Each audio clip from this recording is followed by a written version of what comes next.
Hi guys, Mrs. H here. Today we're going to be looking at slope and how we solve for slope off of a graph and also with two data points. So we're going to do using the graph, the process of rise over run.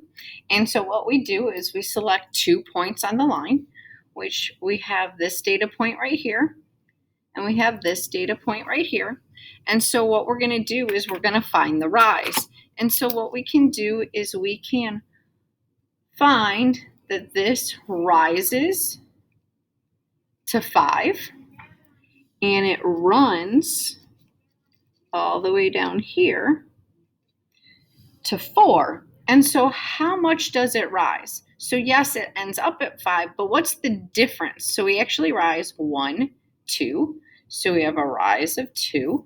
And then how many do we run? 1, 2, 3, 4. And so we have a rise of 2 over a run of 4. And so we can put this into the equation of the line after we find the y-intercept. So this data point is also the y-intercept. So the slope of the line is y equals m, where m is 2 over 4x. You can reduce this and put 1 over 2, that's fine. Or you can keep it as 2 over 4. You can even put 0.5, that's fine.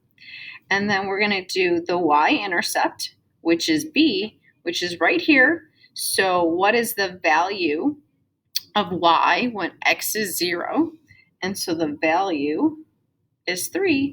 And so in this line right here, the slope, finding the rise over run, is 2 over 4. And then the equation is y equals 2 4x plus 3. And so that's one way we can find the equation of the line, and we can find the slope. Remember, this right here is the slope,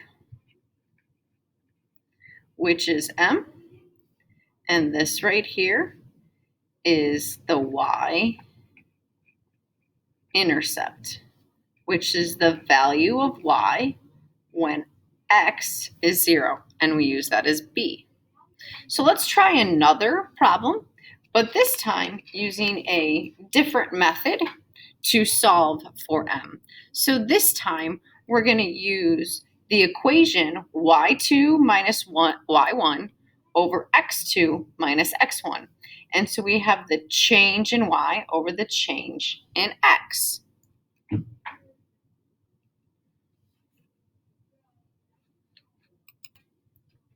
So again, we need to select 2 points on the line. Now there are 2 points here already done, but we really can do any 2. So I can even pick one right here, and I can pick one right here. And notice, why did I pick those? Because I can easily identify what the value is. And so on this, what is it? We have 2, 4, see 2, 4. And then on this one, it's 8, 1. And so there's my 2 data points. And so what I like to do is I actually like to write it so that the 2 numbers are on top of each other, like so. And so I can quickly set up this equation when these 2 are on top of each other. And so what am I going to do? I'm subtracting my y's right here. So 4 minus 1, right? 4 minus 1 over 2 minus 8.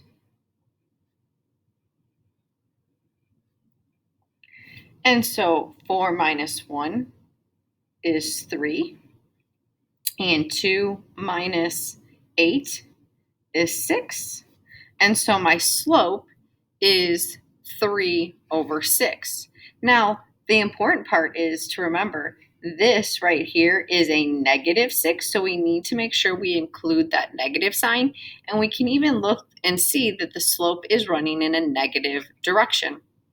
And so my equation of my line for this line is -3/6x, and then I need to find my y-intercept. So remember my y-intercept is the value of x, or the value of y when x is 0. So x is 0, and then what is y? It's 5.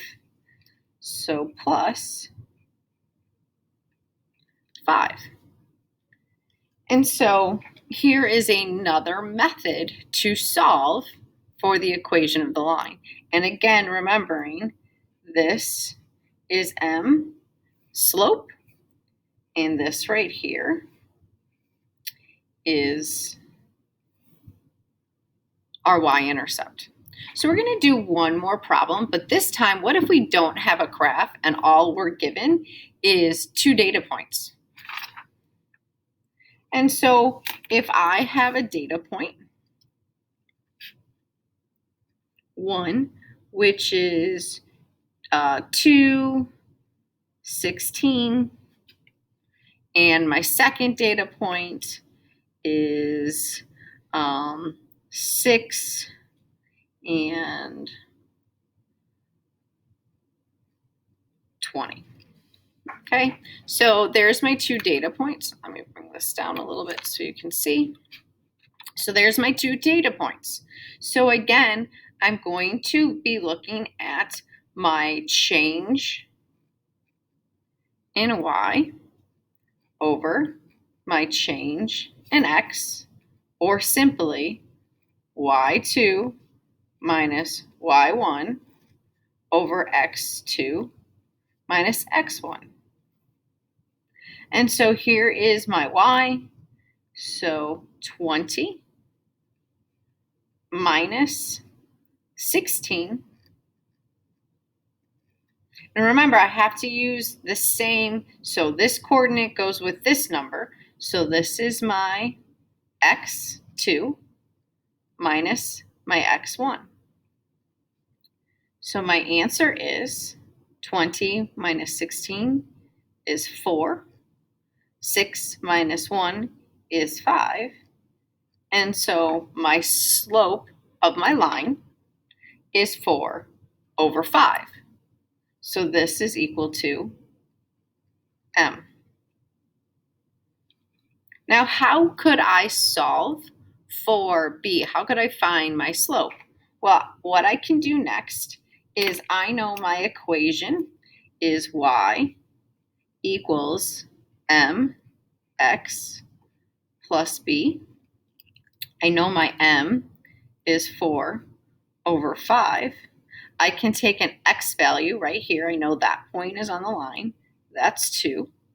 I don't know my b, but I do know my y. And so I can solve for that equation and solve for b. I hope this was helpful on determining your slopes. So remember, this is your point slope form. And then you can also solve for slope of a graph using your rise over run. You'll be using these 2 strategies in today's assignment.